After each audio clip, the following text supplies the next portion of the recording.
Hello, I'm Mercedes Stevenson, and this is the West Block: politics, perspectives, and players. There's been little news about peace talks in the Korean Peninsula in recent months. Hope for progress all but vanished following the historic Trump-Kim summit in 2018. So where does that leave the standoff that has defined the Korean Peninsula region for the last 70 years? Joining me now is Junya Nishino, professor of international relations and Korean policy at Tokyo's Keio University. Professor, thank you so much for joining us. Well, thank you for having me today. We want to speak with you a lot about Korea and the relationship with Japan, but before we get to that, I wanted to ask you about coronavirus, because it has been of great concern to Japan and certainly to many people here in Canada as well. What is the status right now with how Japan is dealing with the virus and how it's affecting broader Asian relations, especially with China and Korea? So we all of Japanese are quite paying attention to the situation, and I think the Japanese government is well controlling the situation, and especially the coming summer we have to host the Olympic game in Tokyo. So not only the Japanese government but also Japanese people really want this situation is well managed by summer, right? And when you look around and you're deciding how to handle things, the Japanese government is looking forward, and you're an academic, so you study these things. North Korea was so top of mind for so long, and then things like Iran and coronavirus come along and the news cycle changes, but you're still paying attention closely to North Korea. Tell me a little bit about what the latest status there in terms of Kim Jong-un and denuclearization, because there was a lot of talk about that happening. Has any progress been made? So we really hope that the Kim Jong-un take a very real concrete measure toward denuclearization. But very unfortunately, we have yet to see any concrete step toward the denuclearization from North Korean side. But instead, Kim Jong-un conducted some short-range missile tests last year. It's a really grave concern for Japan's security. Now, many Japanese think that, I don't want to say that North Korea never abandoned nuclear capability, but many Japanese people think that North Korea, Kim Jong-un, will not abandon nuclear capability. But again, so our diplomatic goal is to achieve North Korea's denuclearization. In this context, we still make strong effort to make North Korea take any step toward the denuclearization. When Kim Jong-un talked about that and made those promises, which it seems he's not following through on, at least at this time, why do you think he agreed? Was it a way to get concessions from the United States? Was it that he was sincere about it, but the U.S. hasn't followed up with sanctions relief? What do you think his motivation was when he made those declarations? So North Korea, Chairman Kim always say that for North Korea, regime survival or security guarantee is quite important. From my perspective, security guarantee has three pillars for North Korea. One is a military aspect, number two is a political aspect, and finally, economic aspect. As a military aspect, North Korea obviously wants downsizing U.S. military presence in South Korea and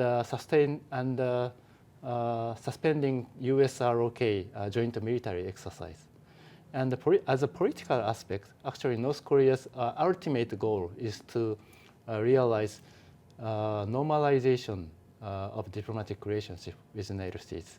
But at this point, the third point, economic aspect is quite important for North Korea. So as you mentioned, Kim Jong-un really wants economic sanction relief. But Kim Jong-un realized that United States will not relieve any sanction, economic sanction. Then North Korea now slightly trying to change its course in dealing with United States, President Trump. This is the current situation. And when it comes to President Trump, obviously a lot of the things that he said and done have been very controversial when it comes to Asia policy, and especially when it comes to North Korea. How has that affected Japan, having the Trump presidency and that direct relationship, for better or worse, with Kim Jong-un? So regarding the Trump's policy toward North Korea, actually, we really appreciate President Trump's initiative to negotiate with Kim Jong-un directly. And actually, 2 years ago, in 2008, we saw that easing the tension on the Korean Peninsula. That's quite desirable for Japan. But very unfortunately, last year, we couldn't see any positive step in negotiation between the United States and North Korea.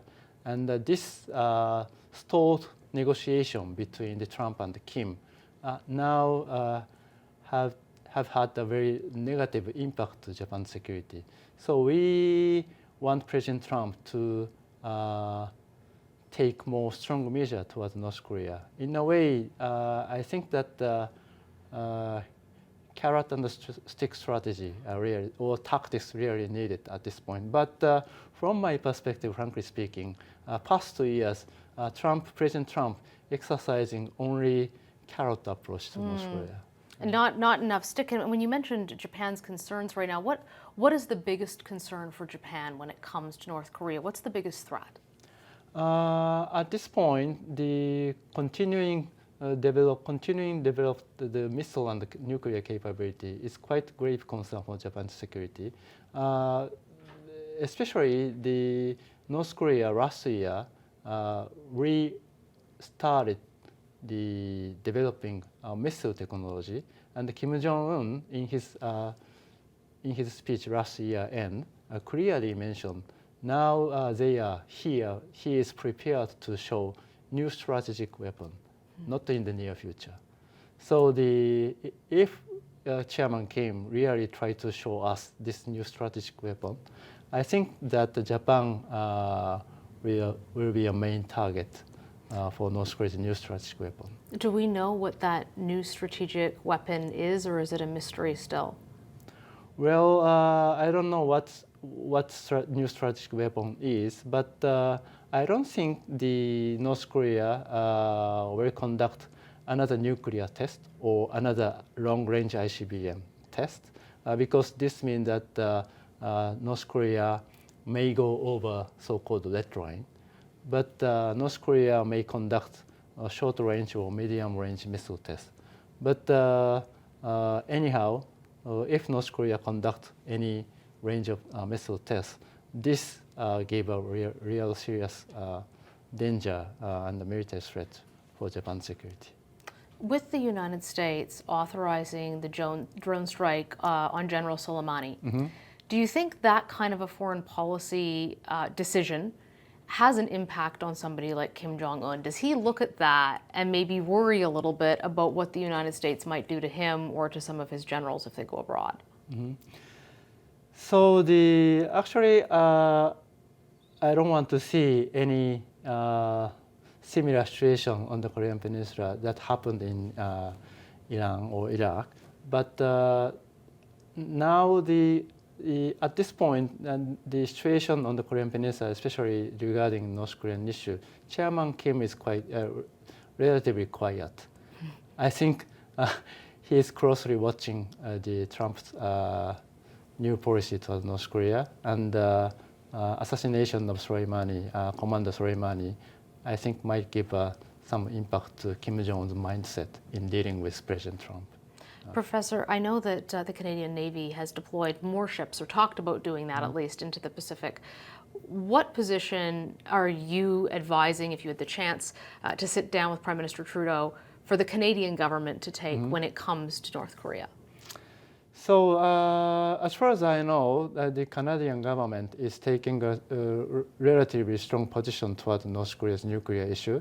I personally really appreciate the current Canada's position. As I mentioned earlier, we need to take very tough position toward North Korea because North Korea never take any concrete step toward the denuclearization.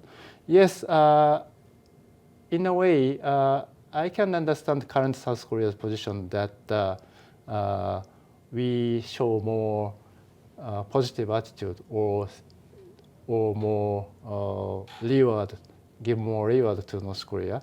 I can understand Moon Jae-in's position, but at this point, I think we need to take more principled, reciprocal approach to North Korea. So in this context, if North Korea will not take any concrete step, we have to show more our muscle toward North Korea.